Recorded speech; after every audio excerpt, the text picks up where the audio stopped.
హైదరాబాద్ లో ఫుడ్ తయారీ సెంటర్స్ పై దాడులు కొనసాగుతున్నాయి. అతాపూర్లో అక్రమ తినుబండారాల తయారీ కేంద్రాలపై ఫుడ్ సేఫ్టీ అధికారులు మెరుపు దాడులు చేశారు. ఆకస్మిక తనిఖీలు చేసిన అధికారులు ఎలాంటి అనుమతులు లేకుండా తినుబండారాల తయారీ కేంద్రాలు నిర్వహిస్తున్నారని గుర్తించారు.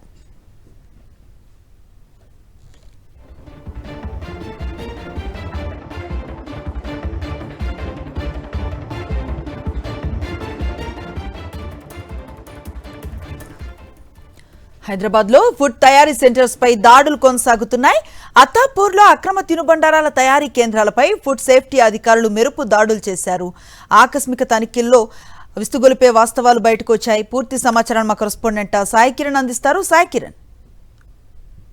చనశ్రీ, అత్తాపూర్, కాటేదాన్, మైలాదేవపల్లి మొత్తం ప్రాంతాలలో ఎక్స్పాస్ట్ అధికారులు పూర్తిగా ఈ కల్తీ ఆహారం తయారు చేస్తున్నారు, వాటిపైన రైడ్స్ చేస్తున్నారు. ప్రభుత్వం ఇటీవల ఒక హైడ్రా ఎట్లయితే అక్రమాలపైన కొరడా జలిపిస్తుందో అట్లా ఈ కల్తీ ఆహార పదార్థాల కోసం ఎక్స్పాస్ట్ అనేటువంటి ఒక బృందాన్ని ఏర్పాటు చేసింది. పూర్తిగా కల్తీ ఆహారంతో క్యాన్సర్ వంటి భయంకరమైన రోగాలు వస్తున్నాయి. అలాగే పూర్తిగా మనుషులంతా కూడా ఇబ్బందులు పడుతున్నారు. కాబట్టి ఈ కల్తీ ఆహారం ఏ రూపంలో వస్తుంది అనేటువంటిది కనిపెట్టడం చాలా కష్టం.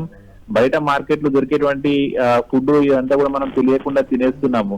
కానీ దాని వెనకాల కల్తీ ఏ విధంగా తయారవుతుందంటే ఇట్లా కాటేదానులు కావచ్చు, అన్ని ఫ్యాక్టరీలలో సొమ్ము కోసం, డబ్బు కోసం అక్రమంగా వీళ్ళంతా కూడా తయారు చేస్తున్నారు. సో వాటిపైన రైడ్స్ చేస్తూనే ఉన్నారు. నకిలీ కారం, నకిలీ కల్తం, నకిలీ అన్ని ఫుడ్ కలర్స్ వాడుతూ, రసాయన పదార్థాలు వాడుతూ ఇవన్నీ కూడా తయారు చేస్తున్నారు. సో వీటిపైన వరుసగా అయితే దాడులు చేస్తున్నారు. అందులో ఎవరెవరైతే ఇట్లాంటివి చేస్తున్నారో వాళ్ళను అరెస్ట్ చేయడమే, వాళ్ళకి ఫైన్లు వేయడం ఇవన్నీ కూడా చేస్తున్నారు. సో ఈ మొత్తం రైడ్స్ లో కనుక చూస్తే ఏ వస్తువు చూసినా కూడా కల్తీ వంట నూనె, సో ఇట్లా ఏ వస్తువు చూసినా కూడా కల్తీ మయంగా మారిపోతుంది.